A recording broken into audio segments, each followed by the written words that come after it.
What's up, fight fans? And we're back at it with another edition here at Round One Sports TV. I am your host, Edwin, and we are going to be breaking down the Naoya Inoue versus Luis Pantera Nares and what took place in the ring today. And I'm looking to see and get some of your live reactions to the fight.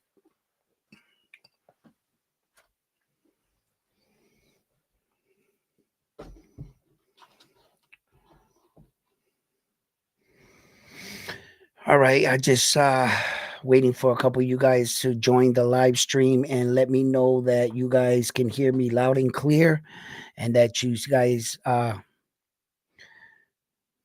here.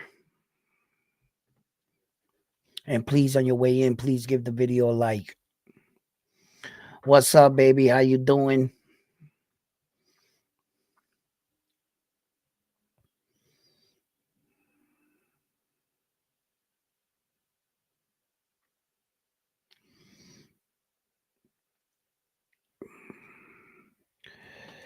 Hmm. Well, fight fans, let's talk about what happened today.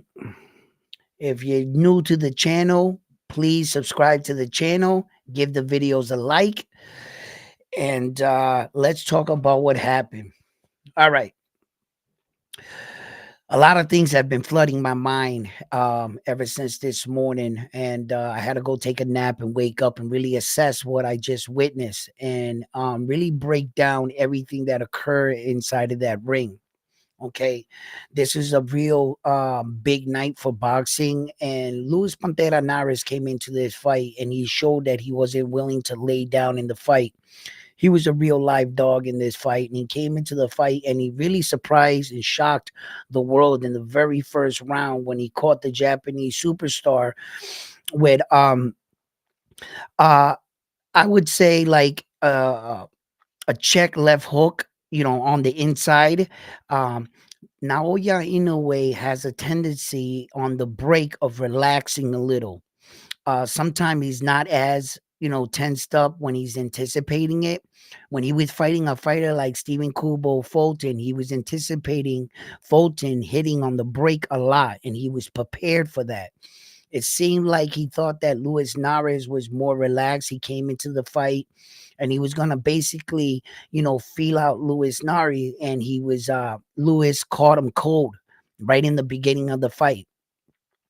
Now, when I saw that live, right, my initial reaction was I couldn't believe what I was watching.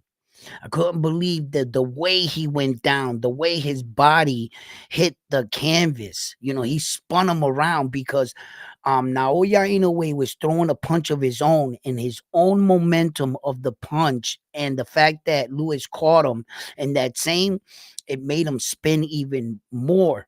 But he was hurt, and later on, as the fight was going on, you could see the bruising on his cheekbone right here, right where he caught him. So it was a hard punch. When I saw him fall down, the way he fell down at first glance, I was like, it's over. I saw him start to like raise his body up, and he like spun around and like started looking at the ref. The ref was counting in his face. He was like, 1, 2. And Naoya was looking at him like this. And I was looking into his eyes to see if his eyes were like out of it. Once I saw that his eyes were still in the fight, there was one more check I needed to see. I needed to see him stand up, because you can be fine, but your legs can check out of the fight. And you'll get what they call like spaghetti legs. You're fine up top, but your legs are doing the salsa on the bottom, and you don't know why. And you can't control it. So when he stood up, is when I wanted to see. I started to get worried when he started to go back in the corner and Lewis started to, pressure him. Naoya tied up on the inside, and he even used the referee as like a divider to buy him that 1 or 2 second that he needed. He was clearing his mind for the first time. He found himself on the mat and he didn't know how he got there. So he gets up, he starts to get himself together. And at this point in the fight, I'm looking at the fight and I'm a fan of boxing. So I want both men to win equally, right? And my motto from now on going into fights is going to be when they ask me, who do you got in this fight? I'm going to say both fighters. Both fighters, because I cover boxing and I want, both fighters just an even playing field. May the best man win. And then when I saw that he had him hurt, I knew right there. I said, Lewis, something told me in my gut, don't let him go. Don't let him off the hook. If you had him hurt like that, I've seen that before, where I've seen in a fight where the guy dropped the dude and he was too busy cheering and he let him get up and dust himself off. They asked him if he want to continue. He said, yeah. Man, literally 10 seconds later, that guy that was cheering was knocked out on the floor. He didn't finish him. You might have put the guy down or dropped him, but he still got two functioning hands and two functioning legs. He could still come at you. You got to put him down, right? Or finish him. And that's what I felt like Luis Pantera Nares' opportunity was right there. I felt like he should have just unloaded, just let everything go. Whether or not you come out in the second round a little fatigued or whatever, the damage that you could have applied on him might have evened things out so that you can take a break in the next round. Who knows? But take a gamble. Your opportunity, I felt it was right there in that moment for Luis Nares. And in my live stream, I have receipts. I'm not biased. Once I saw the Japanese go down, I liked the Japanese dude, but that's how I felt. When I saw the Japanese superstar make it out of the round and go back to his corner, I saw his feet underneath him. I saw him thinking, and he didn't look hurt like that anymore. So I was like, okay, but Luis Nares had got his attention, and he definitely got the attention of the Japanese fans that were sitting in attendance live. I'm pretty much sure he left everybody in that arena with their jaws like this. They couldn't believe what they were seeing. They thought they were witnessing the destruction of Naoya Inoue and their prestigious Tokyo arena that's been closed to boxing for over 34 years since the demise of Mike Tyson in that building, which in fact at that time, Mike Tyson was revered, to the Japanese people, and they were on his side. It was a heartbreaking night, and they thought they were about to witness another one. Naoya Inoue in this fight right here checked out a lot of the questions that I had for a fighter such as himself. I had never seen him face adversity like that. I've talked about it. I got receipts, and I always said there's certain things I haven't seen about him. Until I see him in these particular moments, will I not be able to determine how he's going to respond? Is he going to be able to recuperate? Sometimes guys try to get up and they're staggering, they're swaying, they're just out of it. They can't defend themselves.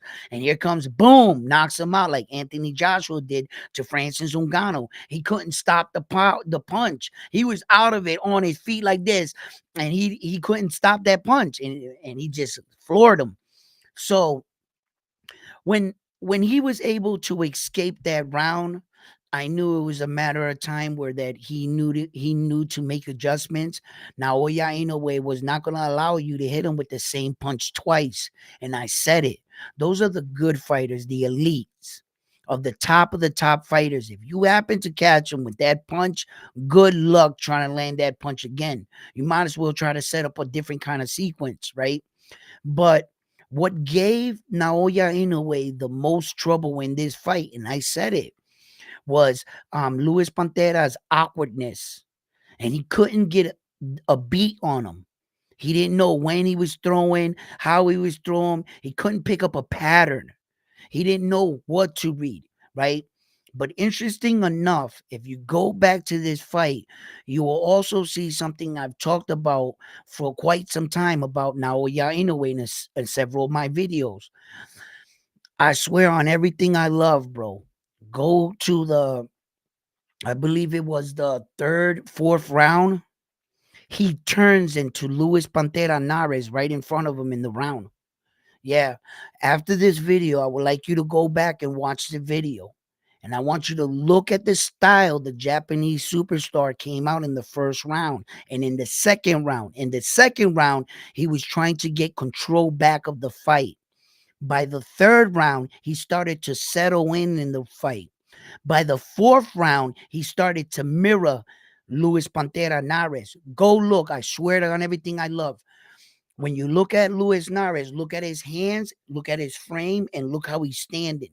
And then pause it and then look across to the man in front of him, Naoya Inoue. He's standing in the same exact position. He's got his hands exactly where Lewis got him. His feet are exactly. He's studying him in front of him. And he's saying to himself, in order to beat him, I'll fight like him. I'll turn into him. I swear on everything I love. If you think I'm messing with you, right?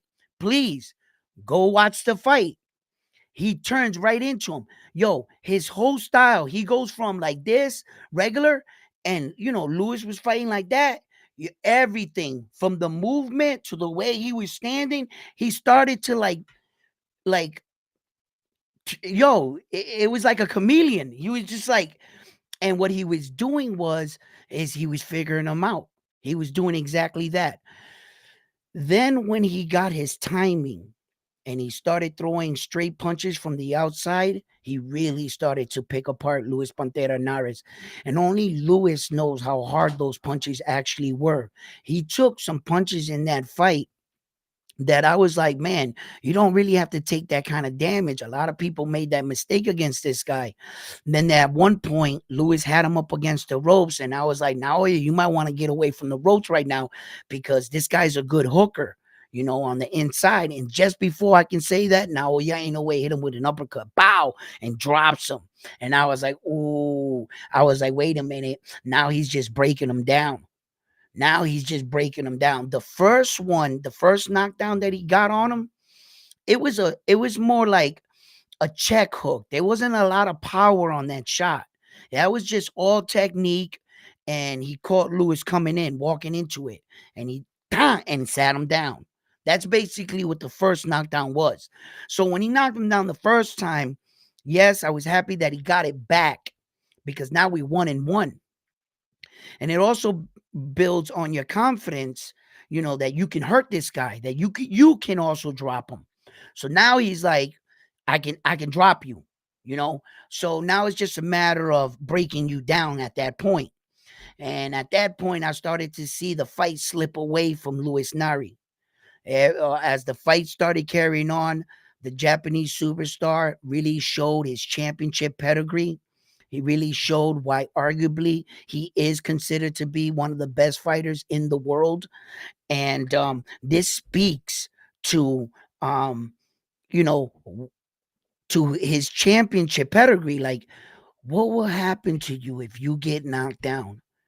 Some men confine in the fact that, okay, I'm not going to allow you to knock me out, but I'll take a moral victory and last the 12 rounds. And they kind of settle into the fact that they can't win the fight. You see, he got up off the ground, and his entire intentions from the moment he got off the ground was to get back into this fight, gain control of the fight, and win the fight.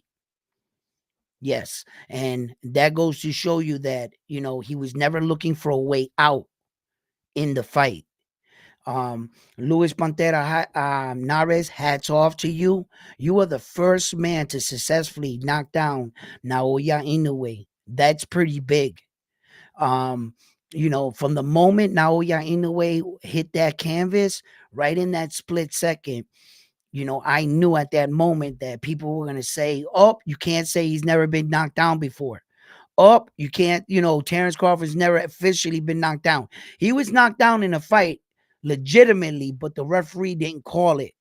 But since he didn't call it, I guess it really what's on paper, right? Round one sports talk, baby, only facts, not fantasy island. And did they count it? No. So, you know, and once they're already looking for excuses of why they want to deem Terrence Crawford better than him. You see? And on the contrary, he was always in second place coming into this fight. He's still in second place. And I think that he's going to learn from this and become even of a better fighter. You see? So in actuality, he didn't go anywhere. No one passed him. He didn't lose the fight. And if you look up what he accomplished, oh, by the way, he came back in the fight and won and successfully defended all four belts. Yeah. So now he might have got knocked down, but Terrence Crawford never successfully defended none of his four belts in any weight division. So you might say that Naoya anyway got knocked down, but I think he walked away with the biggest award because you don't really get an award for not being knocked down your entire career. It's not like in the boxing awards, they go, hey, you've never been knocked down. Here's your award. No, but you do know what you get awards for? Successful defending your titles. You know what you go in the record books for? Successfully defending all four belts. That's the kind of shit you go in the record books for. In actuality, the knockdown is just between fighters talking shit. That's it. Because in actuality, you're in a fight. And the odds of you getting hit in a fight, every single time Naoya Inoue goes out there, he puts it all on the line from here on in. He's only fighting world champions. And you know, Luis Pantera Nares is another former world champion that goes down on his record books, and he knocked him out. And he was the first man to knock out Luis Pantera Nari with a punch to the face. The only way they stopped him was with body shot. So that's the first time he's ever been dropped, knocked out, and finished like that. And it was a spectacular knockout. In this fight, I told you when you were going to tune into fight to watch this Japanese superstar right here, you were going to get your money's worth, even though it was on ESPN. You know, you stood to watch this fight, and after the fight, you felt like you watched the fight. You felt like, you know, you would have gotten your money's worth. You got some drama in the fight. You got excitement in the fight. It was a thriller. We didn't know if Naoya was gonna make it out of the round alive or not. You know, it had everything. It checked out all the boxes as far as what you want to see in a boxing match. In fact, I would like to hear in your comments. Was that fight better than the Saul Canelo Alvarez Monguia fight? I'll wait for you guys to comment a couple, you know? Yes. And if it was, let me get an R1. Can I get a yeah? You know? Listen, that's what you want out of your fighters, you know? And then after the fight, interesting enough, what took place inside of the ring, we're going to talk about that. Let me catch up on some of your messages because I see that you guys are flowing. Thank you for checking into the channel. You missed the alarm this morning. Armando, where were you? Where were you? Damn, I missed it. What you mean, Armando? Where's Boogie? Yo, go wake him up. He ain't show up this morning neither. I hope you go check out my live reaction and watch the video.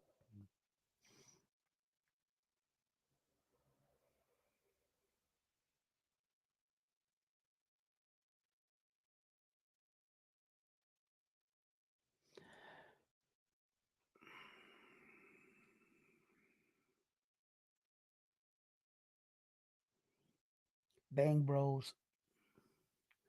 What's up, bro? What's up, John? What's up, Lloyd? Yeah, Lloyd, he got caught, man. This is boxing. This is boxing. You know what I'm saying? This is boxing, bro. You're liable to get caught. And every great champion has been caught, dropped.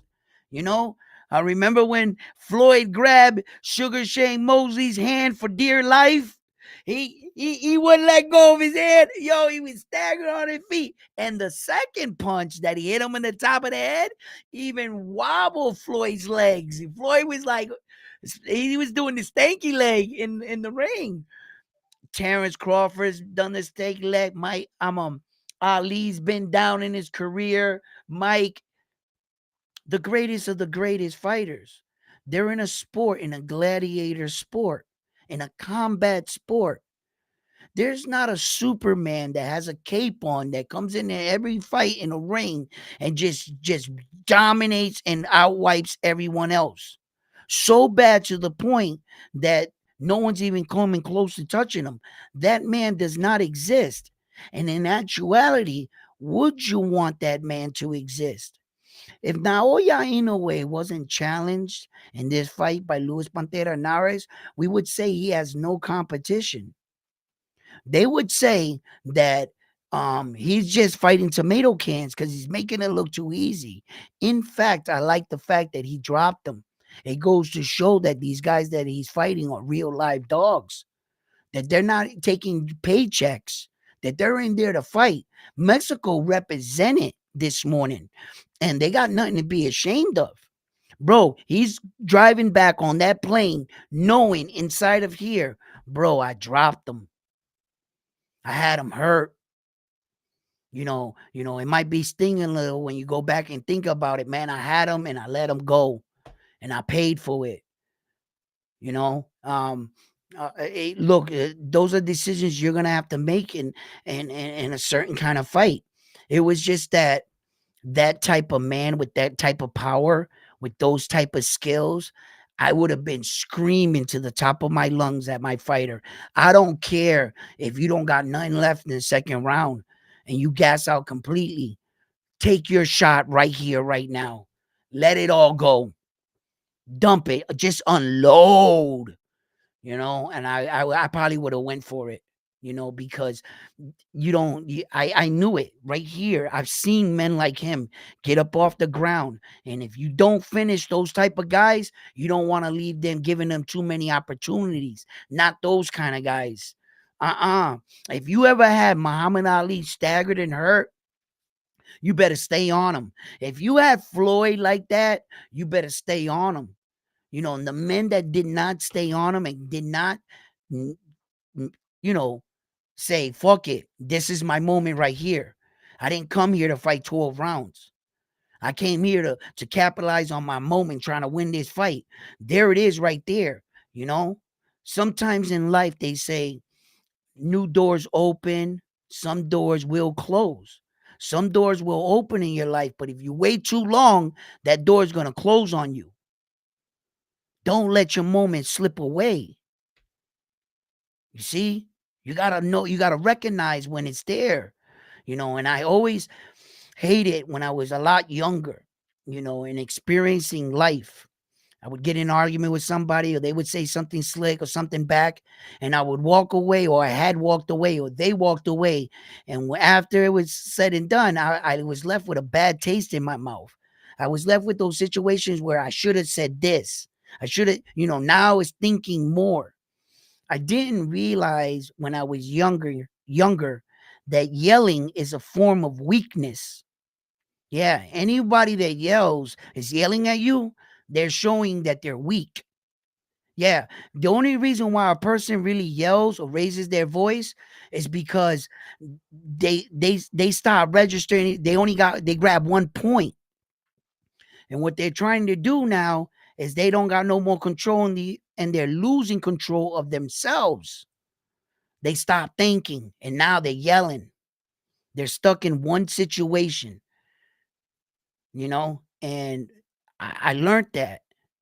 Don't yell. Keep your composure. Your mind will keep thinking clearly, and you won't walk away from that situation saying, I should have said something, because you're calm and you're able to process shit. You're not feeding into the swears. As the swears are coming into my head, I'm breaking them down and minimize them and not giving them life. Like it used to be when I was younger, they would say, yo, the word bitch. Use a bitch. Oh, we fighting. We fighting. Drop. You said enough. That's it. Those are the magic words. 5 strong to the mustache. Woo woo. let's get it, right? And now, you know, I I pick and choose my battles. You say it, I deflate it. It's only a word. It's how I respond. I realize that the court systems is all based on the fact that you actually can't make someone do something. Like when somebody says, he made me punch him in the face, the courts is like, no, no one can actually in the world make anyone do anything. Even if you put a gun to my head and was like, yo, kiss my Converse, you can't make me do that. I can choose to die like a man on my feet. I still have choice. So when you start to learn things like this, right? You devise it in a game plan with everything in life, just like fighting. And when you see that guy hurt, you got to know when to recognize, and that comes with what? All these things I talked about comes with what? Life experiences. As you get older, you encounter more experiences in your life and you're better equipped to deal with them, just like in the ring. Luis Pantera Nares, he's going to learn from this. And Naoya Inoue is definitely going to learn from this. He sees that sometimes when he gets too relaxed, he was thinking for Luis Pantera Nare. He might have been thinking about how big the night is. He was fighting in over like, I think it was like 40,000 fans in there. They got like 40,000 people. That's amazing. That's amazing. That's a big fucking crowd right there, right? And, it's not the first time he's fighting in his hometown, but, this was a big night. This is a really big night, and there was a lot at stake. And, that left check hook right there really woke him up. And I like how he responded in the fight. Unfortunately, there has to be a winner and a loser. Mexico, they came in, their guy, he did better than I believe a lot of people gave him credit for. I know there was a few people out there that I saw that thought that get why as the fight got closer, they were saying, wait a minute, we think Luis Pantera Nares might present him with a problem because of his awkward style.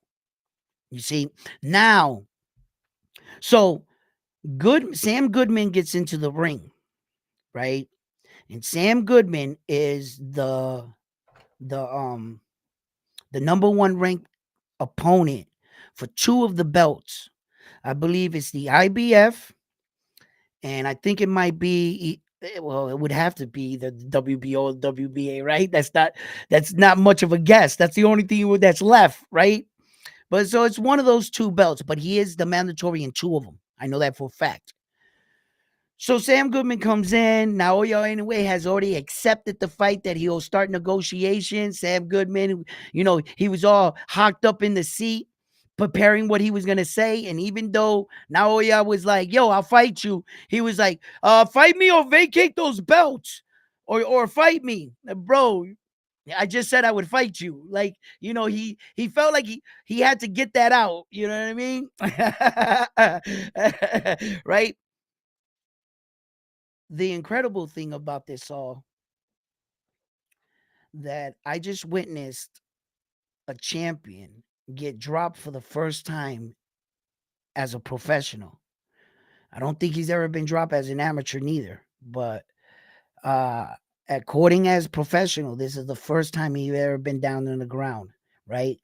And most times when I see my American fighter get dropped in a fight, they say, "Who do you want to fight next?" "Oh, I'm not thinking about the next fight. I just need a little time off, spend time with my family, spend time with my kids.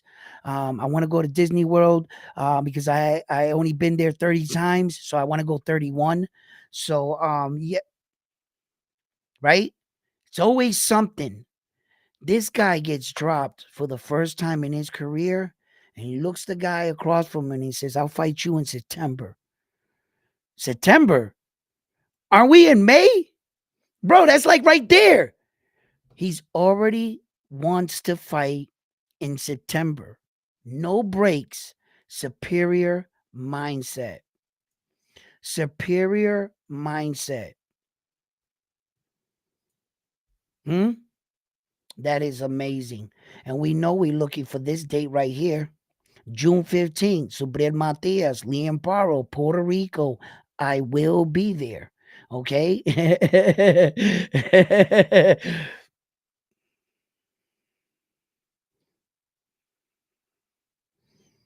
Yo, you're a sucker for this comment, and I'm throwing it up for you. I'm putting it up for you. Yo,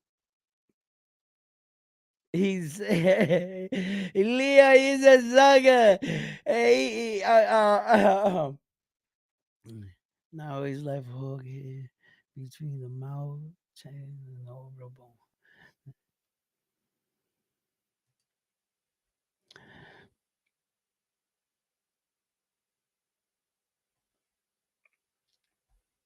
All right, let me catch up to all you guys. I was down. You see, and one of the things before I go on and I check and I read any more messages too. One of the other things that I also took away from this fight is that the elephant in the room that a lot of people weren't talking about, right? Was that Luis Pantera Nares was a lefty, and a lefty fighter and a righty fighter, the lefty always seems to give the righty always trouble in the history of boxing. I understand that Naoya Inoue had dispersed lefty fighters faster than his righty guys, but he didn't fight a lot of lefties. It was like 3 or 4 coming into the Marlon Tapales fight. Then Marlon Tapales, before he fights the Mexican guy, was the only left-handed fighter that took him, into the later rounds, right?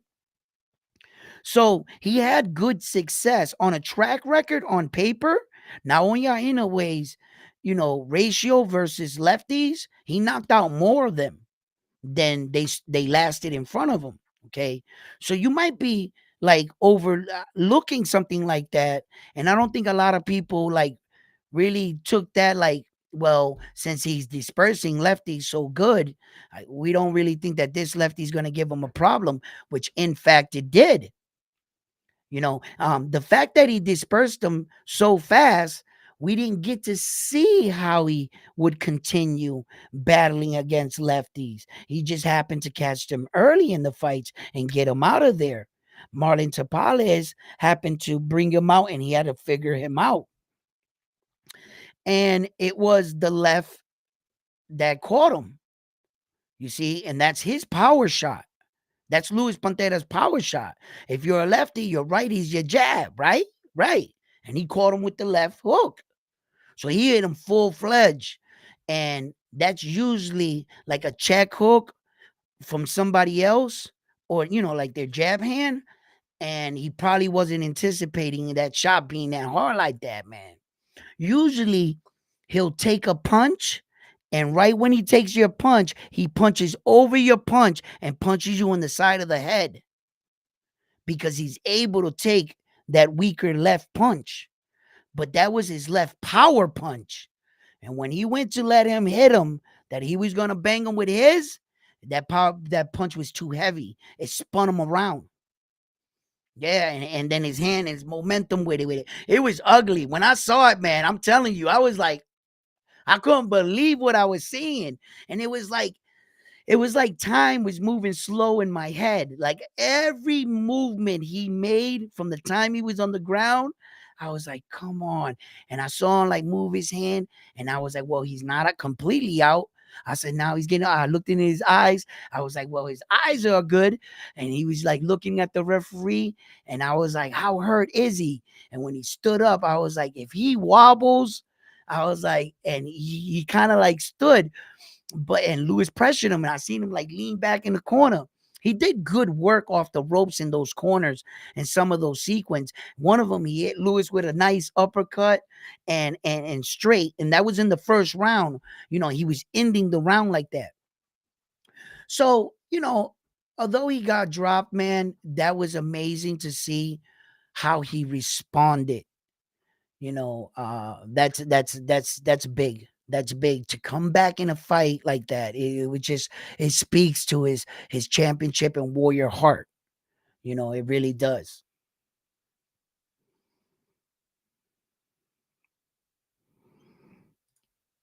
That might knockdown made it a great fight. Absolutely. Absolutely. Lloyd, what's up? I almost shed a tear when he got caught. It hurt me too. Yo, yo, listen. When he got dropped, I can hear the haters in the back of my mind, but I had to keep it together. Remember, I'm on a live, right? I'm doing a show. So I got to keep it together. So although you see me, I got high energy. I'm like, but had I been here by myself, bro, there might have been some furniture moving. I was upset. I was like, what the fuck was that? Yo, all this shit I talk for this dude. And he's laying down on the job. What the fuck are you doing? This ain't break time now, or you're anyway. You can rest tomorrow. Get your poke ass up off that mat. What the fuck you doing on the ground? That's not the way you fight now, oh yeah. You don't lay down on the ground. Get up. Yo, listen. Yo, I would have been, all kinds of shit, man. Listen, bro, but I'm doing the stream, so I'm trying to I'm like watching it, like, and I'm paying attention to, like, what's going on and shit. So, but I got you. Listen, that shit fucked me up, bro. That shit woke me the fuck up. I was here with my coffee. I was like, yeah, the round's good. Boom! Yo, listen. Yo, it was crazy. It was crazy to watch. Yeah. That shit woke the whole world up. Yo. Oh, you woke up the house? Man, listen, that shit got crazy, right? Real quick. Oh, I'm sweating over here just thinking about it. Whoo! That got my blood going. And like, and then like, a little bit of fear started setting into me. I was like, damn, this nigga just got knocked out. I was like, yo, I was like, fuck. Inside my head, I was like, what are you gonna say? What are you gonna say? You done talked homeboy up, and no matter if he lost or not, I feel in a loss, even though that's still, he was just beaten by a different style fighter, and he finally met his guy. That's what ended up happening. What would end up happening, but I wouldn't say that he was any less of a superior fighter, and it showed that in this fight, both men carried power, both of them, and it was just who landed. Naoya Inoue was able to evade his power shots and land his power shots. Once he started really landing his power shots, he started to let all his power go. And he started to hit, not when he hit Lewis with the closing sequence of the sixth round. First, he hits him with an uppercut, and if you notice the straight shot right that he hit him with, bro, it wasn't no wind up torque, like nothing, bro. He hit him straight from here to here, boom. And Lewis's neck snapped back, bro. If that rope, that bottom rope wasn't there, he flies right out of that ring. Had it not been for those ropes, he flies right out of that ring. Yeah, he was out. His body, the ropes brought him back in. He flumped over like this. The referee took one look at him and was like, "Man, you done. You done." And that referee is a good referee. He's seen people hurt. He's given fighters the benefit of the doubt. If you don't remember who that referee is, that referee was the referee that is the same referee that refereed the fight between Andy the Destroyer Ruiz and Anthony Joshua in the first one. When Anthony Joshua dropped John Ruiz and he went back with his hand behind his back like this, and he was looking up at the referee, like that referee knows. He got good experience. He didn't just jump in front, oh, fight's over, waved it off. Nah, he looked, he's like, nah, he's got experience as a ref, So that was good, So yeah. Look, man, Sam Goodman, another future opponent. Good fighter, undefeated fighter. I don't think he really possesses the kind of power that I think is going to give the Japanese superstar any trouble. Negotiations are supposed to start, and when Naoya Inoue says something, pretty much you're on his schedule. So unless you're gonna be ready for September, then he's probably gonna move you out the way and pick another opponent. The train does not stop moving. The Naoya Inoue train. And you want to know the crazy thing? Like I said, he gets dropped and he wants to get back in the ring already to wipe this out of the fans' memory. That the last thing they saw, one of the last things they saw him win, but in his last fight, the image that they saw was him falling on the canvas. Whether or not he got knocked out in the fight, yeah, there'll be haters that is gonna make memes on that. You better believe it. They're gonna be people saying, "Look, they're saying this guy's the best fighter in the world. Look, they're saying that." No, you can't use that as an analogy. No, because you're in a fight and anything can happen in a fight.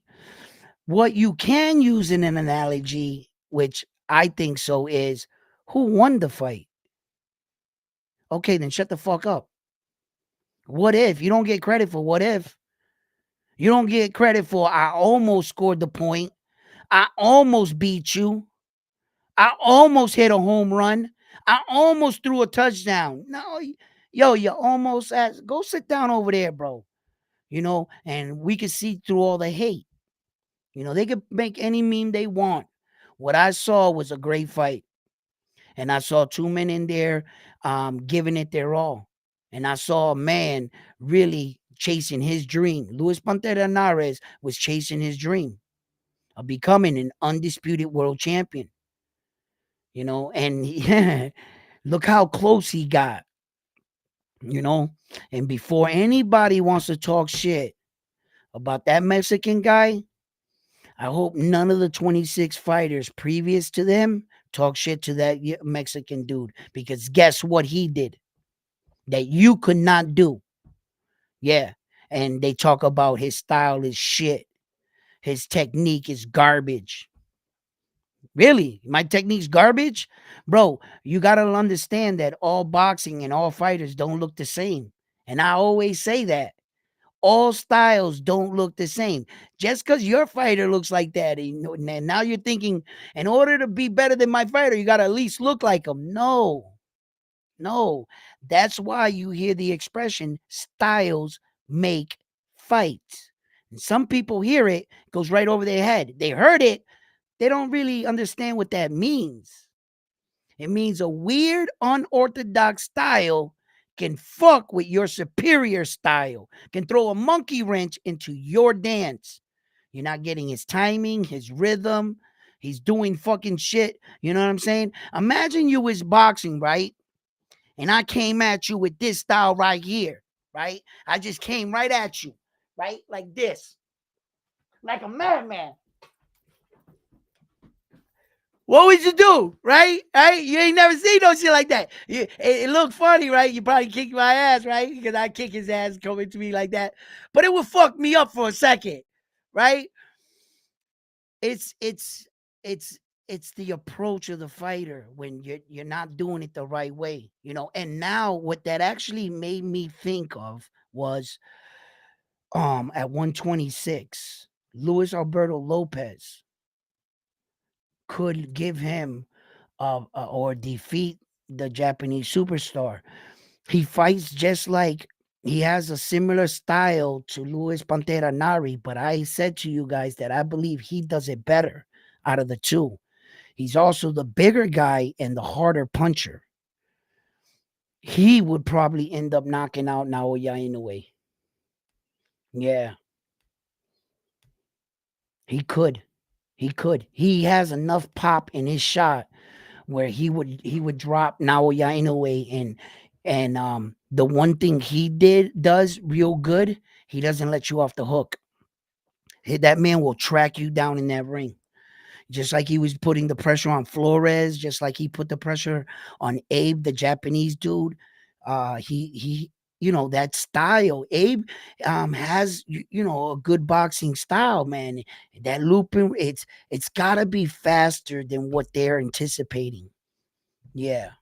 And I like the way he fluctuates with his shoulders. He fakes with his shoulders. He goes like this. The guy goes sees and goes, "Oh, he's gonna throw," and then he throws this one. He uses his shoulders as fakes rather than faking like this, going like that, flinching. He flinches with his shoulders. Luis Alberto Lopez. Yeah, and he'll make you think he's throwing the right because you're watching his shoulders. He'll go coop pop and hit you. Yeah. So I started thinking about that, and I was taking away from the fight with Luis Nari, and I was like, wait a minute, I know a guy that's even just that much better with the same style that cracks even harder in the near future. And I was like, if that style gave him that kind of problem, he could run into a guy like that in the near future. Yeah.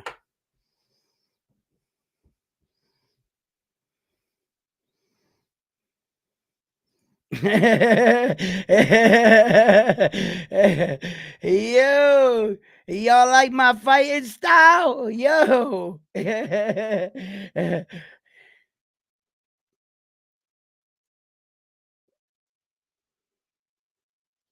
Southpaw going, what? What's he saying? Let me bring that up. Southpaw going, bringing up now is knocked down every time. You know that Southpaw, the YouTube fucking whatever he is. I don't even know what I think he lost his way in boxing. He's just like a fucking what we call in Spanish a bonchinchero. Or he just gossip, and make up fake news and fake lies. And he talks about dudes' girlfriends, sneakers, what they're wearing in the ring, whose dad is whose girlfriend is what. Anything but boxing over there with Southpaw.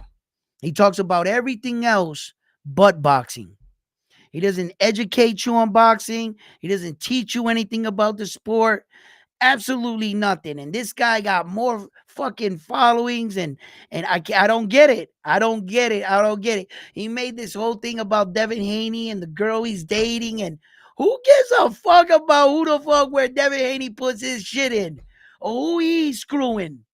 The man got the right to bang anybody. I don't care if she was a Playboy model or port. That's up to him.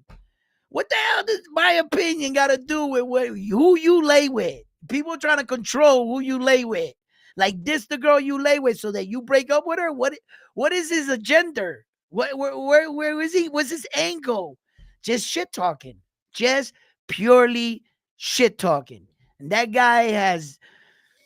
He's just some guys get lucky and he might have blew up doing something on social media with somebody and he got his start. That's all I could see because as far as his education in boxing, what he knows, yeah, I've never heard him speak about nothing about boxing, but just it was just vomit coming out of his mouth. It's like hey, so I don't even listen to dudes like that. I know now, yeah, in a way, who he was coming into this fight. I know who he is today. I know what he has done in the sport. I know that I will pay respect to my champions in a sport I'm promoting. Why would I bash boxing when I have a boxing channel? You know what I'm saying? I'm not sure if he's downing the sport or getting you to tune away from the boxing or in a weird way he's encouraging you. I have no idea, right? But here we talk about real shit. And as you can see, even as the fight was going on with Naoya Inoue and the Mexican Luis Pantera Nari, I didn't show any bias for both. When the Japanese guy was down, I said exactly what I felt like that Mexican dude should do. This is the hurt business, and I'm reporting fighting. I ain't no time to be favoritism. No, I'm watching a fight, and I'm saying what I see, and that's how I do it. That's it. I have it no I want it no other way.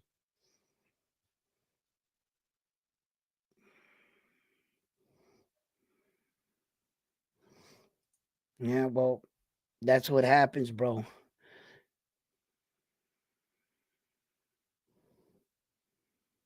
They they going to up that KD like Floyd Mayweather 50-0. You know, that 50-0 that Floyd has is right now pretty safe. You know, the only man that was going to come close to beating him was Saul Canelo Alvarez, and Floyd himself derailed him from that. You know, so Naoya Inoue, the Japanese guy, can never catch him on 50-0, and Terrence Crawford would never catch him on 50-0. You know, so it looks like the guys that we have right now on the top heading out, none of them are going to catch Floyd in that. And no one's going to catch Floyd when it comes to the amount of champions that he fought. Through the course of 50 fights, he fought 23 world champions. Of course, he's undefeated, so he beat all 23 world champions. I think he knocked out 12 of them out of the world champions he fought, 23 of them. For instance, Naoya Inoue going into the Luis Pantera Nares, he had 26 fights with 23 knockouts, right? Okay. If he has 26 fights, how many more fights would he need to make 50? Right? He would need 24 more fights to make 50 fights. And meaning he would have to do his career basically over again. If he only has 26 fights, he needs 24 more fights. He would have to do his entire career over. He's 31 years old. That's not going to happen. And up until present day, until last this morning, he fought 14 world champions. He had 13. Count the one this morning, that's 14. In order to catch him in 14 championship fighting champions, he would need an additional 9 champions to step up and fight him. Yeah, he's not going to catch Mayweather in those accolades. But I'll tell you what, Mayweather never did. Mayweather never been an undisputed champion in no weight division.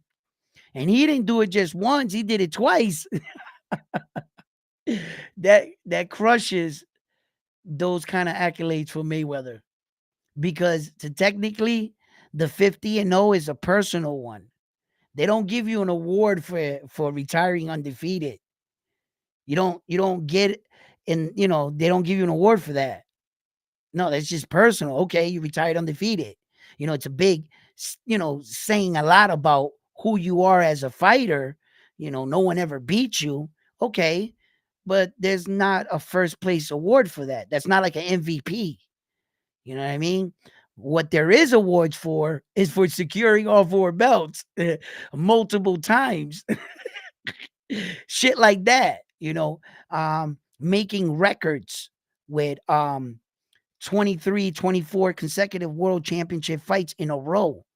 There have been men that retired from the sport um better than 50-0. They just didn't weren't that famous of a champion, or didn't have multiple divisions. Part of Floyd Mayweather's success is that he has 5 weight divisions. He's had a belt in 5 weight divisions: 130, 135, 140, 147, 154. He's had real world titles in the 5 weight divisions. Naoya Inoue has 4 weight divisions right now. If he was to enter the 126, it would be 5. But that just goes to show you how hard this was, because when Mayweather was entering already his 4th weight division and going to the 5th one, 154, I got to admit, he never really made that weight. He'd get on a scale with some shorts on, and I bet you there was like some metal balls or something in his pockets, because he was never that heavy. In fight, he'd weigh in at fight night like 152 for 154 match. He'd weigh like 152, 153, and the day of the fight, he lose 2 pounds. Instead of gaining weight the night He lose 2 pounds because he was never really supposed to be fighting there. He wasn't that big. Floyd has never been that big, but he dared to be great because he knew his skills would carry over their power. That's when I talk about fighters that know how to deal with power, know how to deal with speed. It was men like this. He knew how to deal with power. Miguel Cotto had easy 25 pounds on Floyd Mayweather on the night they fought. Easy. Hands down. Miguel Cotto was big compared to Floyd. Like, it was so big. Like, you were looking at the fight going, damn, bro, he looks like he's 2 divisions bigger than Mayweather. And Mayweather admitted it after the fight. He goes, yo, Miguel Cotto hit me the hardest I've ever been hit because he was so fucking big, you know? And Floyd didn't belong there. But these are men that dare to be great. He, I believe, is becoming maxed out. How much more can we expect? Or where do we think he's gonna go? You know, it's easy for us to be like, yo, I want to see him at 126, bro. This guy came down from 108. I don't think I've ever ate weight 108 in my life. I think I skipped by that weight. I think I once I turned like 100, the next day I woke up, I was like 110. Yeah, I don't ever remember being 108, right? And I'm just like, how much further can he go? Is this it right here? Is he at 122? Is he happy with four weight divisions? You know, these guys at 122 can crack. As you can see, he got dropped. And yeah, yeah, yeah. Maybe later on in his career, maybe he'll dominate, or he'll do it. He'll be a man of his word. Maybe he already told us. And he said he wants to end out 2024, and then his plans in 2025 will be entering another weight division. He's probably right. But I remember when he said that, but I'm always in the know, in the back of my mind, boxers say anything, and money changes everything. You can say he's gonna fight Sam Goodman, and I'll see you, and let them Saudis come over and say, "No, we don't want you to fight Sam Goodman, but we'll give you $69 million to fight this guy." Who you think he's gonna fight? So yeah,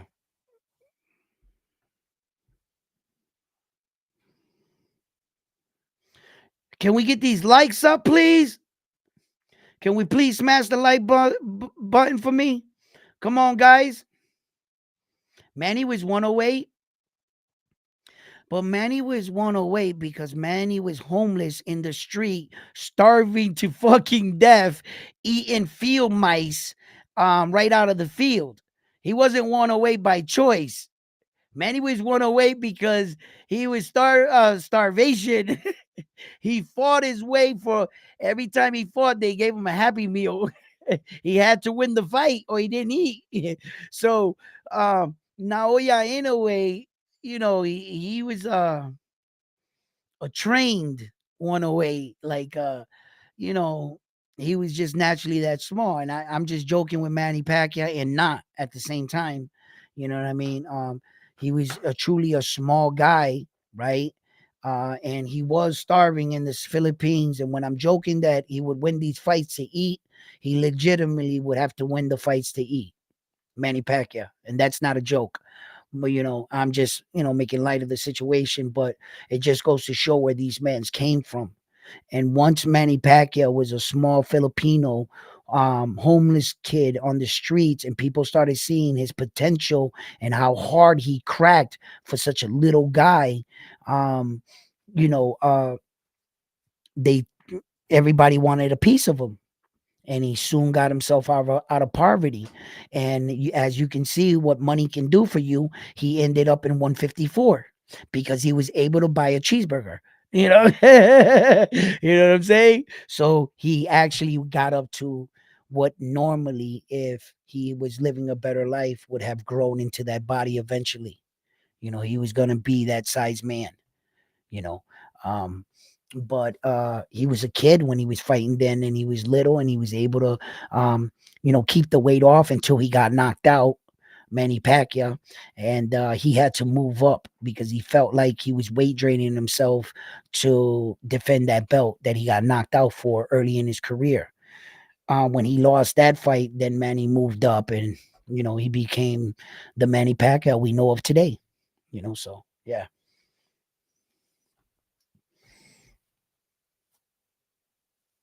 Mhm.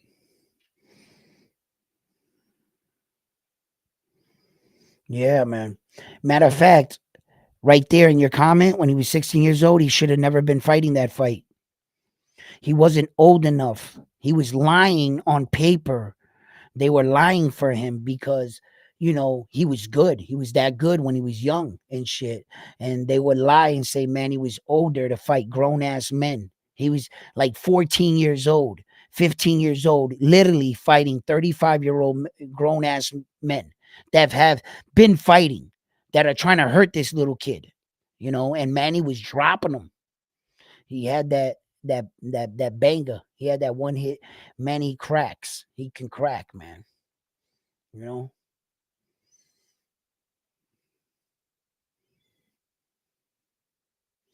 he has the frame you feel to move up. Let me talk to you about something about that right there, right? And you put one extra N, but I'm not going to hold you to that. But anyway, because I'm not a good speller anyway. But Naoya Inoue, right, comes from Japan. And every time I think of Japan people, why is it the fact that I think of small people, like Chinese people, for instance, when in fact, don't sumo wrestlers come from Japan? Sumo wrestlers. Have you seen the size of some of these Japanese men? So they have potential of putting weight and becoming really big humans. Some of these Japanese sumo wrestlers are huge men weighing in the 300-400 pounds, bro. So although they might be skinny in nature, wait a minute, their people are not little. And if they want to bulk up, I've seen some Japanese dudes on some kung fu thriller movies and shit. They get big as shit and ripped, cut up.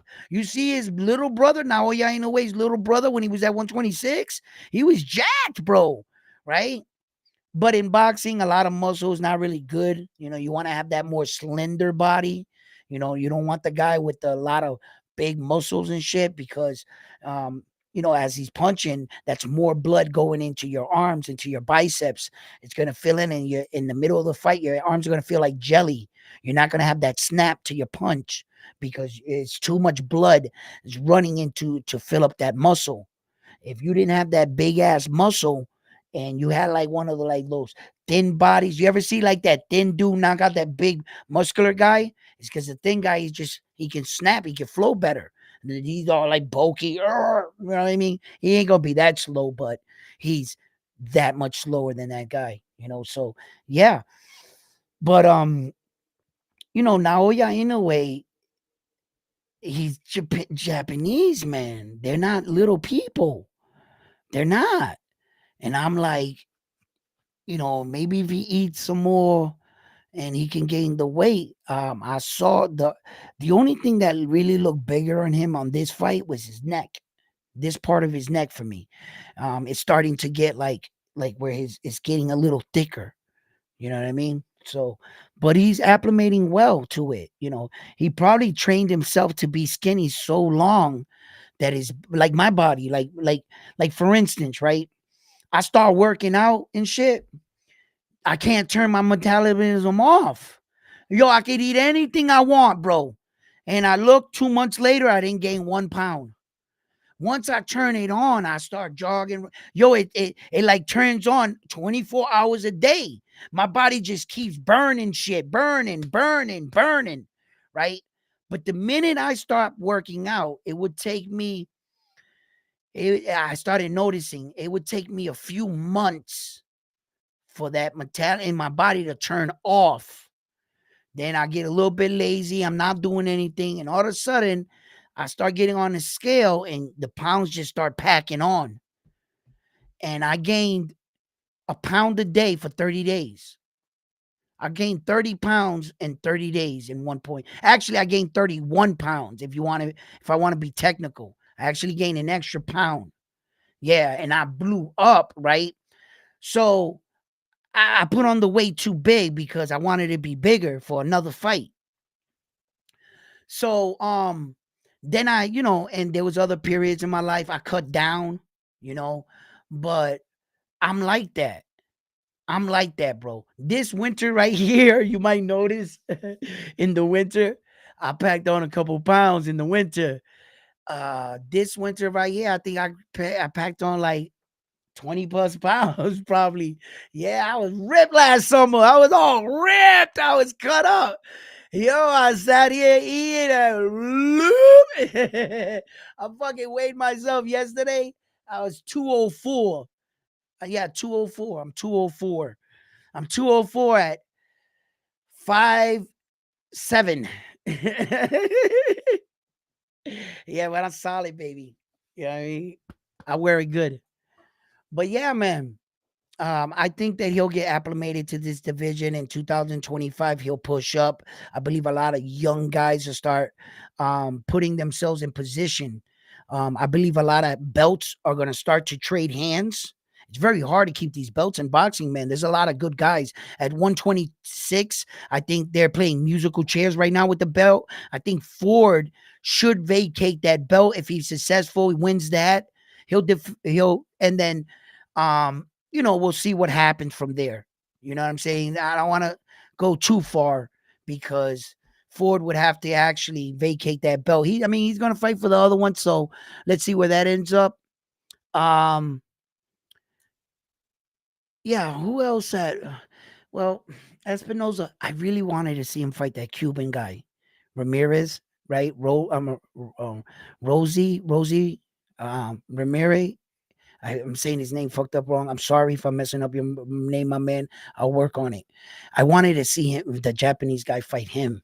I really wanted to see him fight him, go moving up into the 126. But after being dropped for the first time in your life, you might want to do a little, you know, before you go fucking around with even bigger punchers up there. You might want to tighten that defense that the world's been telling the Japanese superstar, and we've been saying it. He does get cracked, but I always gave him the benefit of the doubt. He gets cracked when he's moving in. He's in there trying to kill too. It's kill, be kill. He's just doing it intelligently, and he happened to get caught today. But if you ask me, uh, he came back from it very well. And I saw some things out of the Japanese superstar today that were answered. If he's ever in that kind of situation, that trouble, is his father, Shingo, prepared to see him on the floor? How would they respond as a team? Earlier that day, did that play into his factor watching his kid brother get dropped in the first round? And did he create the situation in his head? He's watching in a monitor backstage in the room. His kid brother goes down. Did he manifest the situation in his head? Did he walk into a shot, go down, and get up like his kid brother did the same night in the same building, defending belts? They faced the same adversity on the same night, the two brothers. His little brother was dropped in the first round of his fight. Yeah. So, I thought of that too. You know, maybe he created the situation, but I didn't know how to present that to people. I wasn't sure if people would be like, what you mean? Like everybody would like, but I thought I would just at least throw that out there like that because I believe you can manifest your own situation. You're like walking up the stairs with a glass of milk and cookies. And before you started walking up the stairs, you visualized yourself tripping and the milk splashing and the cookie spilling. All of a sudden, you go to walk up there, and that's exactly what happens. Did you manifest it? You understand? I'm not sure if that's ever happened. That's happened to me. Can I get an R1 for that? Love rice. Now we don't know what to have to eat. Bulls. And my man was like, I love rice. Yo, he just sounds Puerto Rican. That's it. You know what I mean? Because I love the arroz con pollo. Huh? Con habichuelas. Huh? Does the rice come with beans? Con habichuelas? And are they grandma's gandules? Because then I have no problem eating the rice. You know what I mean? Yo, my man. Yeah, baby. You know what I mean? Because then we gonna pack on the pounds. We gonna pack them on. You know what I mean? Yeah, guys. Listen, it was an amazing fight. I'm Irish, French. Yo, yeah. Um,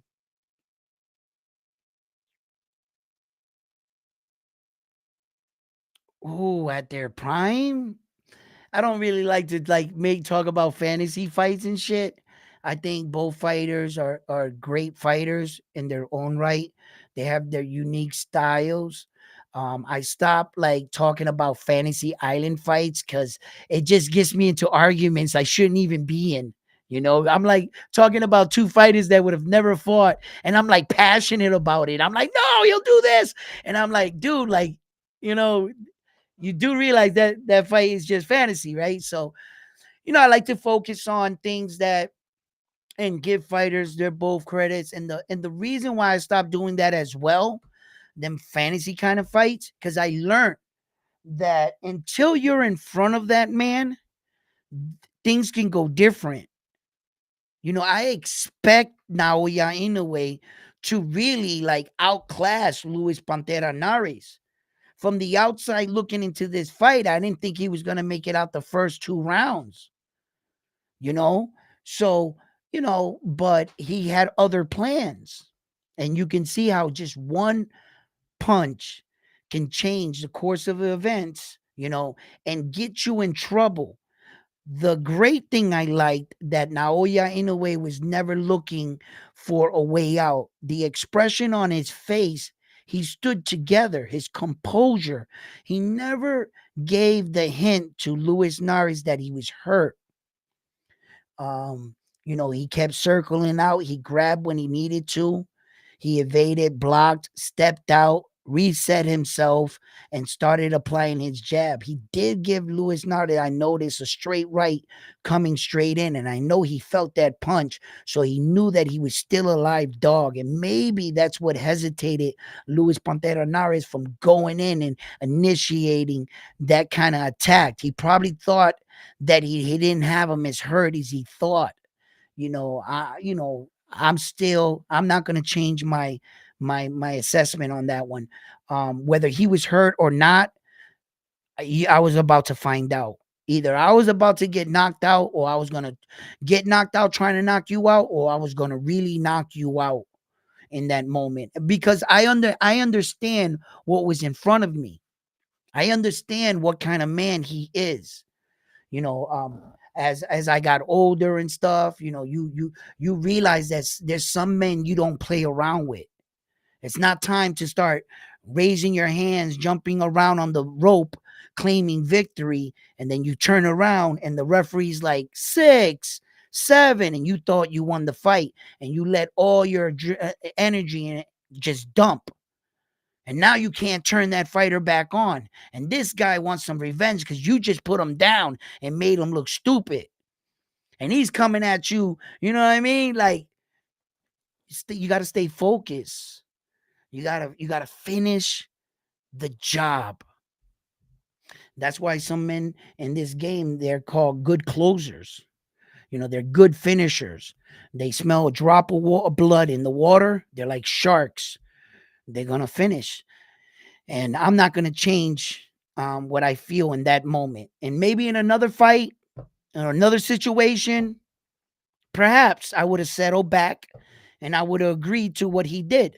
You know, not in this one, not in this one, and that's what I believe. He should have went for it right there. But shit happens, man.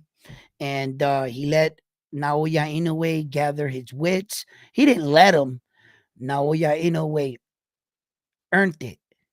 He had the skills and he did the things that he needed to get himself out of the round, clear his head, figure out how the hell he got on the ground and how not to get back on that ground and how to put your opponent on the canvas this time.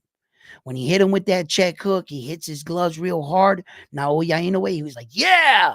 He's like, yeah, now let's go.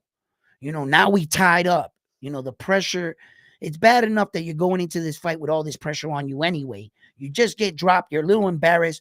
Boom, you needed that. You needed that check hook to drop him to get your confidence back up. And he's already a superior, confident motherfucker as it is. Now, yeah, anyway, you give him any more confident than what he already has. Now he's just going to turn a Super Saiyan on you in the ring. He's literally, and the flames are just going to start coming out of him. And you don't want that version of Naoya Inoue coming at me. Trust me when I tell you, you don't. You want to shut that fire off. You know what I mean? Like when I be playing Call of Duty and shit, I play in rank play, and the guys come in with the little fire around their little logo and shit. And he's like, I'm on fire. I'm like, yeah, I'm about to piss on your fire. You know what I mean? I'm gonna turn that shit off. You better call me the Bomberos. Right? You can't let Naoya in a way Super Saiyan on you. And that's exactly what he did to Luis Pantera Narez. By the third round, he just Super Saiyan mode. And he took over the fight, bro. He shut him down after that. He just shut him down. It was just a straight ass whooping. Right. Even when he scored the knockdown, the first check hook, he was gaining control. But after that point, he just completely dominated the fight. He didn't, and Lewis didn't get another opportunity if you didn't notice. Yeah. So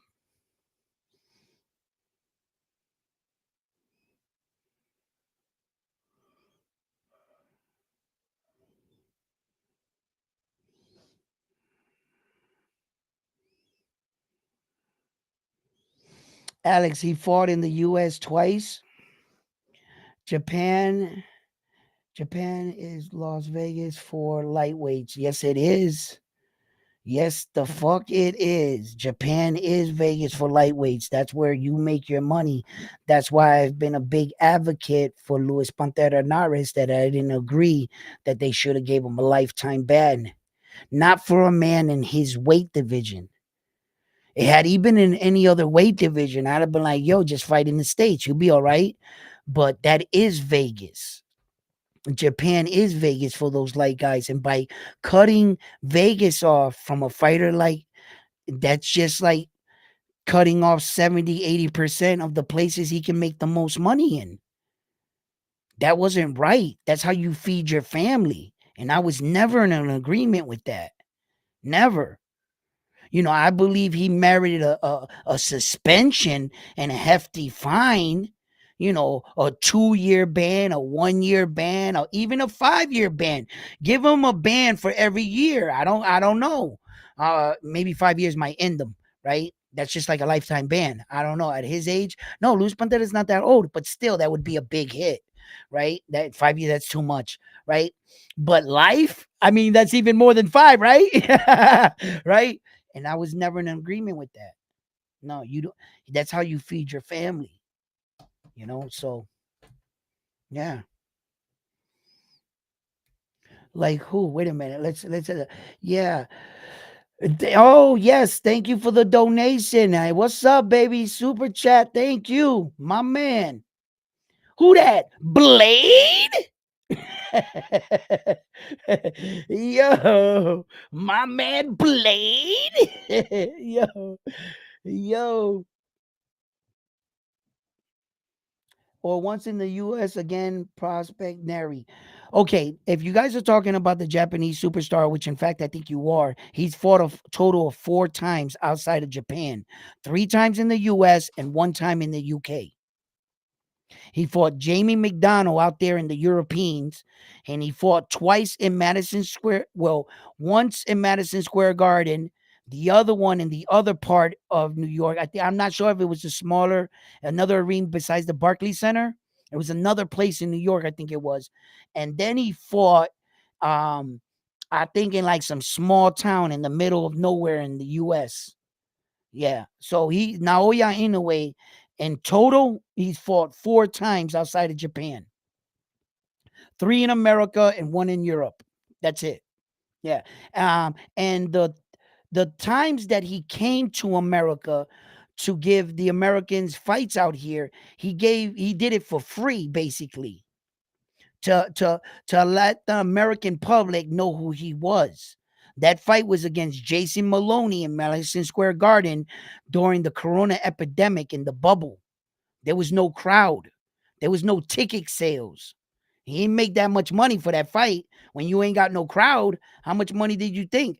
And it was in America, in New York City, but it happened to be during the Corona epidemic. And none of us really got to see him unless you caught it on TV.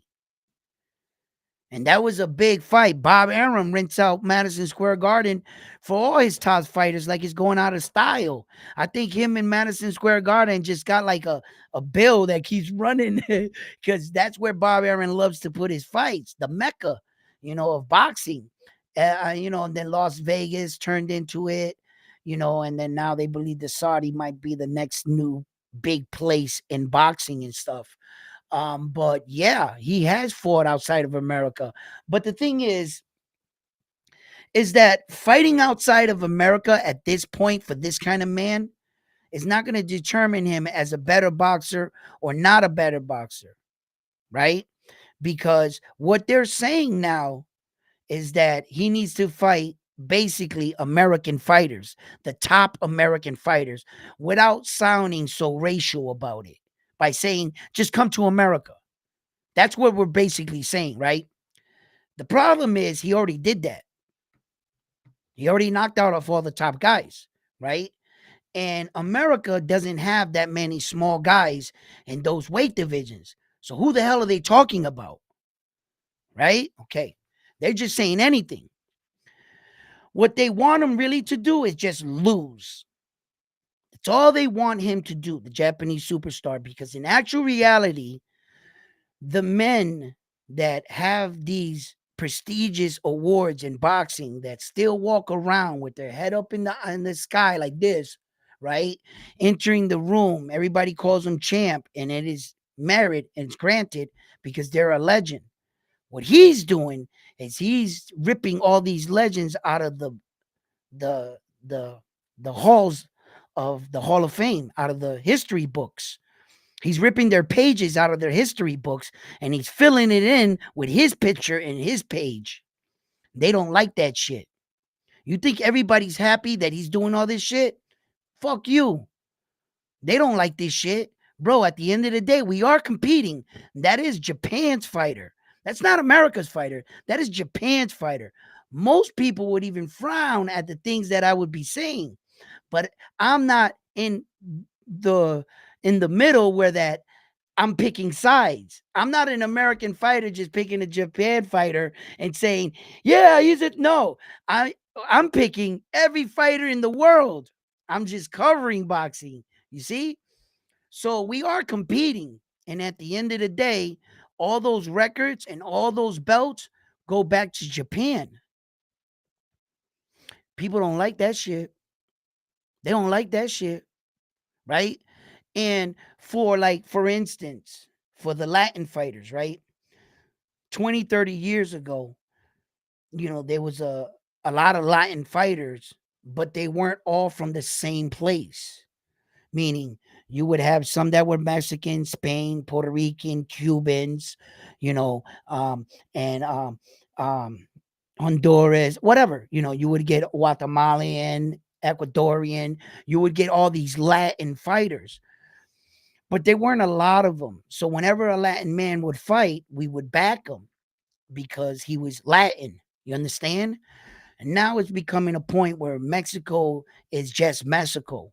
And they got their own group of fighters. And Puerto Rico is trying to establish themselves as Puerto Rico, but as one united with America. Because you know how America is.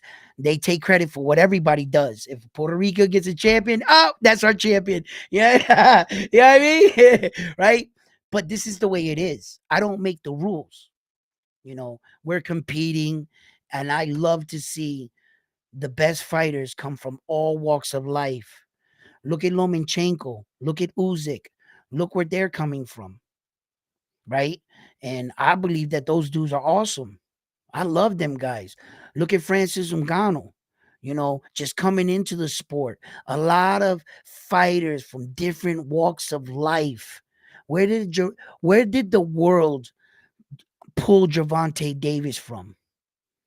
What fucking hole out there? Did you guys see where he lived at, right? Where did the world take him out of? Where did some of these fighters come from? And some of these fighters have so much trauma and so much built rage and anger that that's exactly the fuel they needed to become the fighters they are. Some fighters didn't need that. They were born into boxing. They were well off. Their father was a former world champion, and they were born into the sport. No matter which way you come into this sport, I love to see the men and women that tell their story and have the courage to lace up those gloves and get in that ring in front of their friends and family and over thousands of people that are watching across the world and have the balls to say, let's get it on. That's not easy to do. Go ahead, lace them up, get in there, get knocked out. See how all your friends treat you after your knockout. See how popular you are right after you get knocked out. All the nice names they come up with.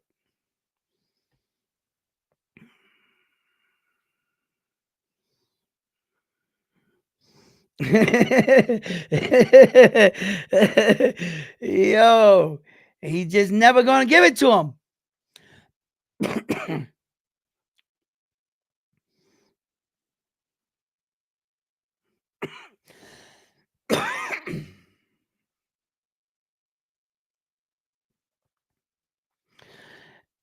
You bring fighter, yo, Alexander. I love the fact of your passion, but at least bring fighters in the conversation that actually have a chance on fighting them.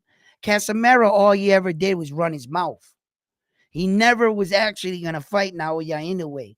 As a matter of fact, fighters like Casemiro and MJ, they were that good, and according to them, Naoya Inoue was ducking them. If they were that good, why couldn't they maintain and hold on to their own belts to be in position to fight the big fight?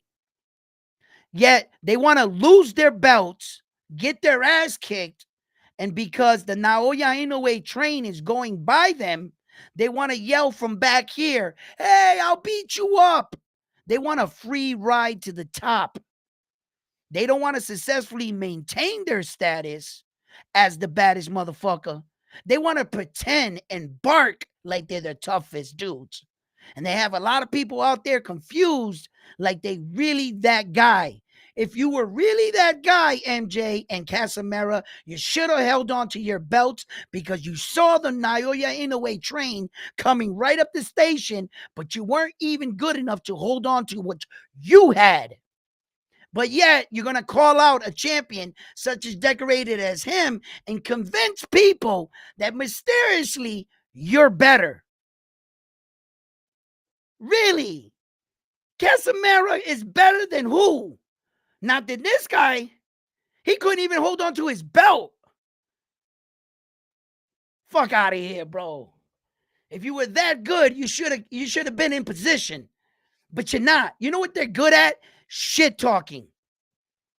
Shit talking. Because I admit Casemiro is a way better shit talker than Naoya Inoue. Naoya Inoue only does his talking with his fist. But if you listen, Casemiro got a fucking 30 mag clip in his jaw for shit talking. He just lets it fire.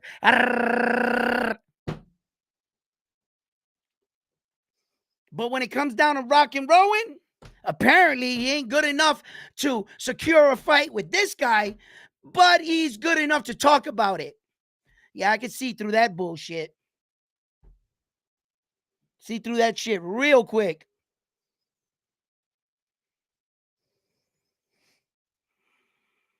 Jamie McDonald was on a 10-year streak. Yeah, and he was 5'10".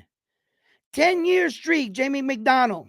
They asked him, "Hey, Jamie, have you seen the Naoya Inoue guy?" Nah, I saw a picture of him. I think I beat him fairly easy. Oh, and by the way, Jamie McDonald had never been knocked out in his career. He went on a 10-year beating streak and he was the champion in that division for over 4 years. He held that belt undefeated. Naoya Inoue moved up into his weight division and knocked him out in one round. 10 years undefeated, never been knocked out, champion for 4 years. He's 5'10, has the height, the reach. Naoya Inoue is jumping into his new weight division. It only took him one round to finish him. When the dance is performed correctly, Naoya Inoue is a master in that dance. It would be like if you were doing the waltz, right? The waltz. And me and you, I was dancing with a girl, or I was waltzing with her. And all of a sudden, she started to dance salsa. Salsa, in fact, is the waltz. That's exactly what it is, but with rhythm. You know, the girl's moving, she's kicking out her legs, but she, in fact, is doing the waltz. Now, if you was to put a regular dude in a bow tie and he's in there trying to figure it out, it might fuck him up for a little bit. But when he realizes he knows this dance, it's just a different dance. It gave him a little bit of trouble, but soon you start to develop. Wait a minute, we're actually doing this. You're just twisting it, and you start to fall into rhythm. That is exactly what happened and took place in front of that ring in front of you. Naoya Inoue's awkwardness was a key in his fight approach. That was key, man. And he couldn't get a beat on him. He wasn't doing the dance the way it's supposed to go. But when you start getting these highly skilled guys that they're like really boxing, they're in more trouble than a guy than Luis Pantera Nari. At least he couldn't pick up on what he was doing. But now you start doing boxing shit in front of the Japanese guy, that's right up his alley. That's right up. Oh, you want to start exchanging? You think you're faster? You want to go this way with the boxing match? He's a master in that. He's going to outbox you. And with that kind of power he has, you're not going to survive in the exchanges too long. You see, what made it so successful, it was his awkwardness, period. Styles make fights. And until you're in front of that man, you're not going to know what style actually gives you the most problems. So yeah.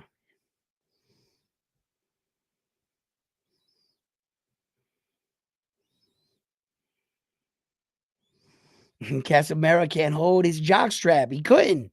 He can't. Casemiro can't hold Naoya Inoue's jockstrap. And if he was caught holding his jockstrap, I'd smack it right over his. You're not worthy. Don't know. You cannot hold it. Yo, yeah, I mean, listen, he's just not that guy. He's not that guy. And I don't think Casamara's style, right? Although although I would like to believe that it was betterly polished than Luis Pantera Nares, for some reason, nah, nah. Casamaro becomes that when his style starts to break down. There's a difference. Naoya Inoue fights like that from the beginning of the fight. That is his style. There's a difference. Yeah, Casamaro's style, he'll start off one way, and when his style starts to fall apart, is when he starts winging wide punches. But as far as Casamaro coming out and fighting, and he'll box you and he'll fight this way. That's not Luis Pantera Nari's. That is Luis Pantera Nari's style. So he's more fluid in it. Although you might see Casemiro have spurts of Luis Pantera's style, he's not as fluid in it. So you might have the impression that Casemiro does it better because he has when he's doing it, it's in between spurts and moments, and he's getting it off. So it's going to give you the impression that, oh shit, yeah, he's wild, he's doing it like this, and he's winning. No, those were only in certain moments in the fight. It's not like he's starting the fight like that and ending the fight like that. Nah, like Nuis Nari is. you guys, you guys are crazy.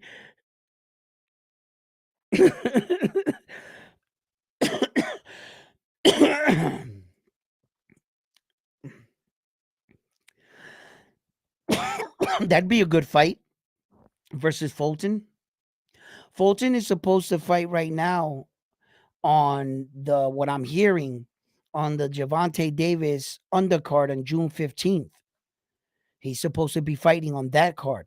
I knew that it was in June. I wasn't quite sure on what card in June because there's two cards coming out on June 1st. There's going to be Dante Wilder's going to be fighting. There's another boxing card too that is not the same card as Dante Wilder on that same day.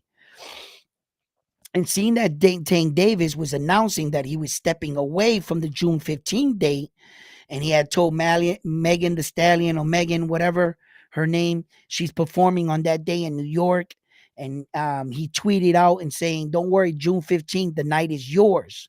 Because they were looking to so leading into a lot of these fights, I was expecting some of these dates to change. But yes, Stephen Kubo Fulton is making his ring return in June. Now, curiously enough, the one thing I needed to find out now that I'm talking about him and I'm actually remembering in the back of my head that I was supposed to do some follow up work on him is that I want to know if he's fighting at 126 or 122. That's my question. Where is he fighting? Is he moving up? You know, and then Brandon Figueroa here, he just fought, you know, um, and made a successful title defense on his thing. And once upon a time, they were talking about making a Brandon Figueroa versus Stephen Kubo Fulton 2.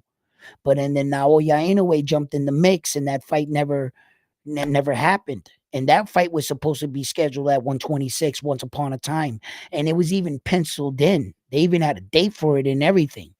Yeah, and that fight never happened because he went to Japan to fight Naoya Inoue, and he lost his two belts. So now he's going to be making his ring return, and I want to see who it is against.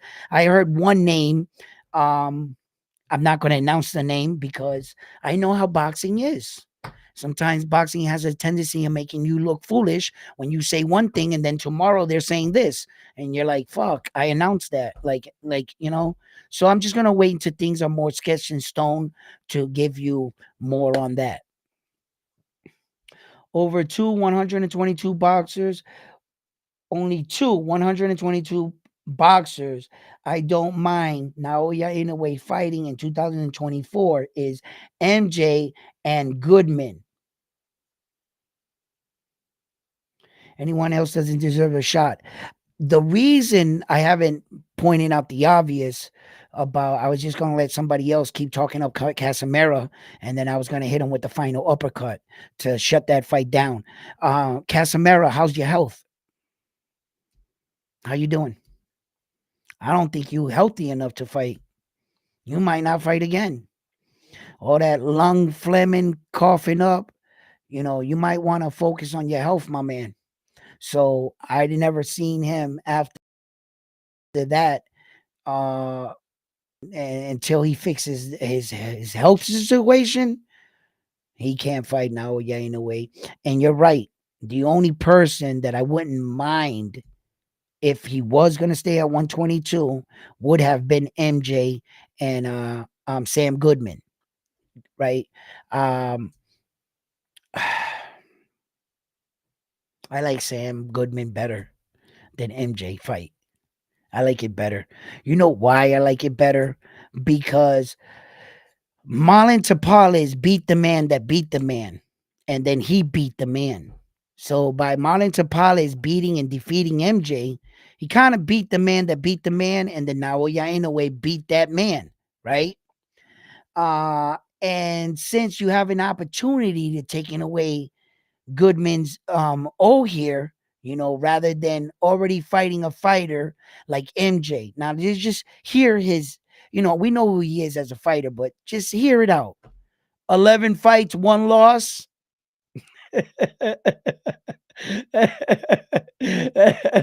He coming in with 11 fights. What? Yo, as soon as you announce his record, it's not eye-catching record. They're gonna announce the Japanese superstars record. Have 27 fights or whatever with like 24 knockouts or whatever it would be. And I'm coming into the fight, and MJ doesn't have an impressive boxing record. I mean, he won the belt in a short period of time. Just like the Japanese guy, KT TK that came in against Jamie McDonald. I mean Jamie Maloney. I mean McDonald Maloney. Oh my God, I'm talking boxing too much. Jason Maloney.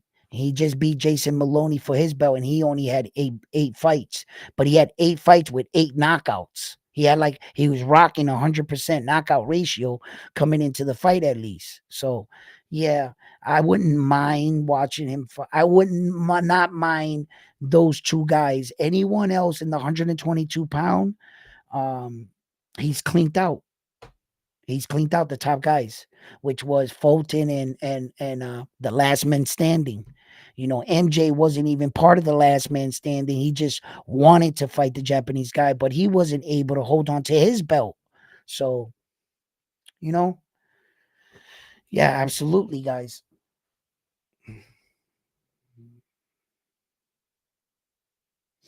Yeah, yeah. Look, man, I'm not going to even say that. I'm not going to even say it because I think that the fight may have a tendency of changing, or the opponent might change. You know, you know why I'm not gonna say it neither? Because I'm not even definite on Stephen Kubo Fulton fighting on that card. It's not even like a definite for me.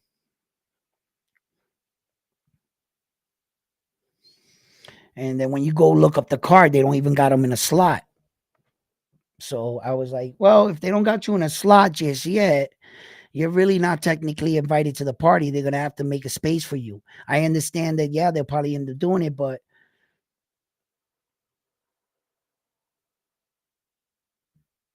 really, really, really,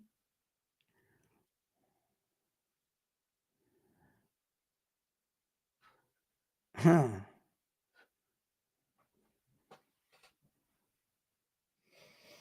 Another wild pressure fighter. The thing with Brandon, he doesn't have one punch power, knockout power.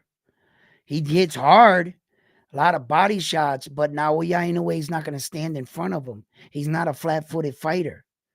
Where it makes Brandon Figueroa a real successful fighter, that the majority of the people he fought stood in front of him, and he was able to walk in through the front door, and they would just put their heads on in front and just slug it out like fucking I fighting robots, those robots like that, like, you know what I mean?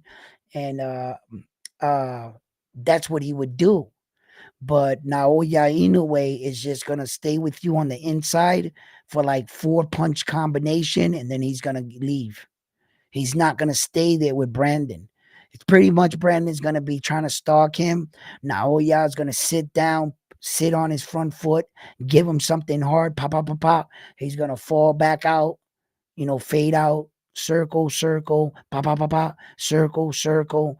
He Naoya in a way doesn't need to be on the inside with Brandon just like that, but he typically has a tendency of, like I said, turning into the fighter in front of him and beating you at your own game. I think he really gets a rise out of that by him knowing that he mimicked you in the ring and beat you fighting the way you were fighting.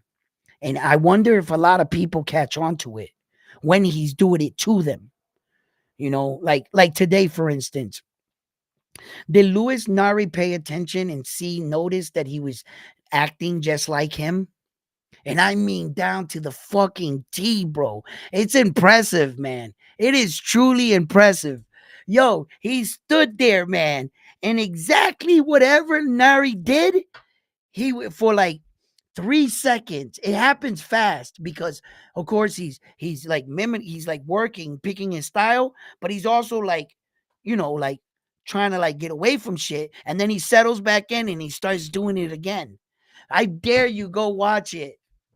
I dare you. Yeah, he just started turning into him, and he's done that in more. He doesn't do it in every one of his fights, but I'll tell you some of the fights he did do it in.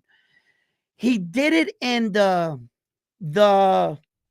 uh Jamie McDonald fight. He starts, Jamie McDonald goes like this in the ring.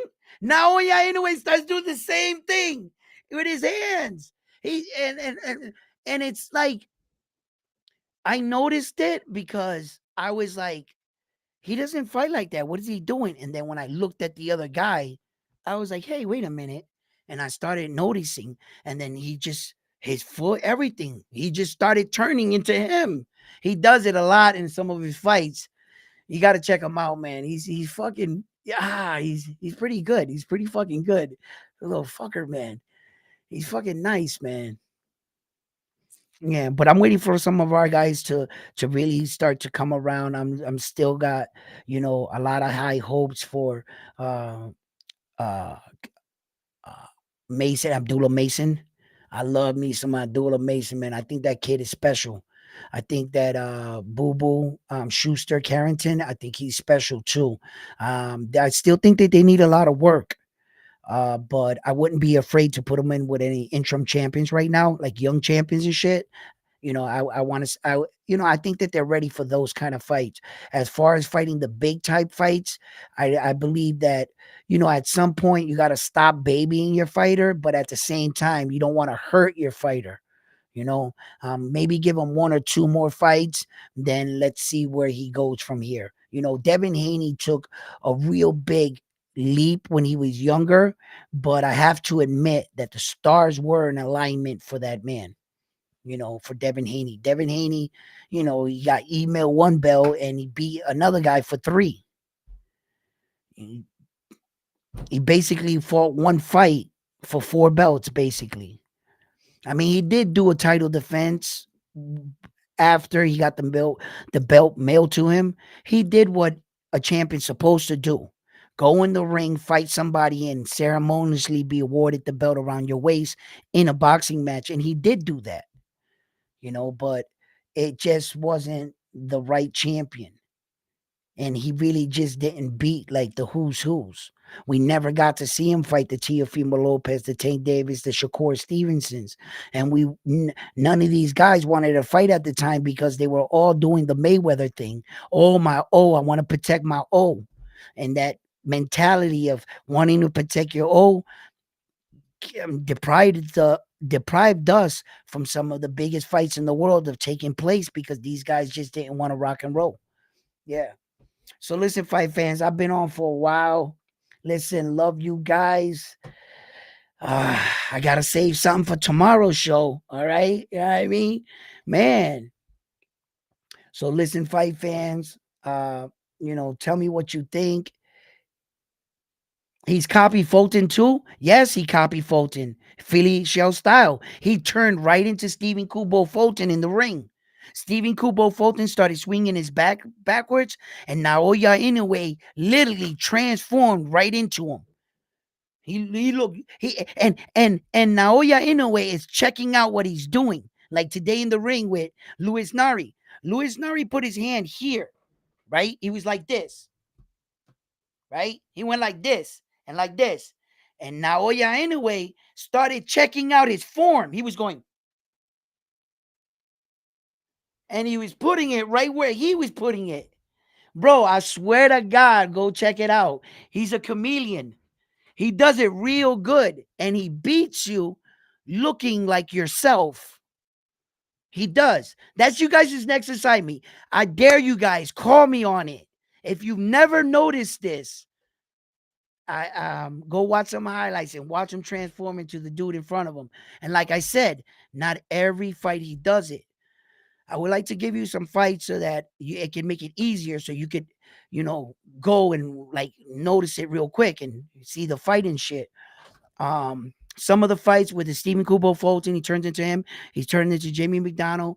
He turned into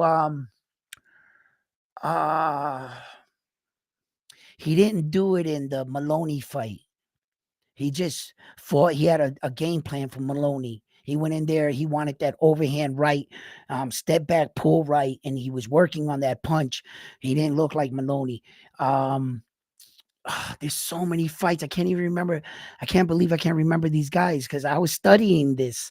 But it'll be fun to look it up. So trust me, just go have at it. You're gonna find it. Thanks, man. Yeah, man. Listen, no, you guys are the best. Thank you for tuning in. Round One Sports Talk. It's always been my pleasure. Thank you to everyone. Please, on your way out, um, give the video a like. Um, the people that bash Nery and other now opponents like to hype up Frank Martin for Tank Davis. They're always gonna hype up fighters. They're always gonna hype up fighters.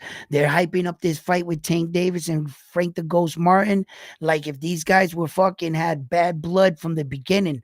But that's all promotional stuff. That's and some of it is true. You start talking shit and then shit starts coming out, then shit starts getting real fast. Goes from 0 to 60 real fast. Then I don't like how the Americans get disrespectful and start talking about each other's wives, kids, mothers, talking about sleeping with your sister. That's real distasteful for me.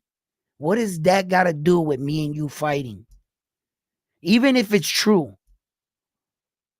Some things just because, you know what I mean? And like I said, men like this, Naoya Inoue, he's never, ever in one press conference looked at his fighter and said, suck my dick. I fucked your girl. Fuck your mother. Yeah. Like, it's never happened. The reason why we want to see him is because of his skills. That's why we're tuning in to watch him. And Frank Martin and Tank Davis are doing the typical American ploy to sell a fight. They got to go out there and act like fucking assholes and shit and put on this fucking um uh Cirque Olay for everybody else. Ooh, look at the fight over here. Although they are going to go inside of the ring, and both these men are skilled fighters, and I like Tank Davis. I don't believe he needs to do this. Tank Davis, his fucking fights speak for themselves. Until you guys beat him. So yeah, listen, man. Listen, I love you guys, man. Have a blessed day, and I will see you on the next one here at Round One Sports TV. Give the video a like for me, and if you haven't already, subscribe to the channel and click the bell notification icon, and it'll alert you every time I go on live. Peace. Amazing show.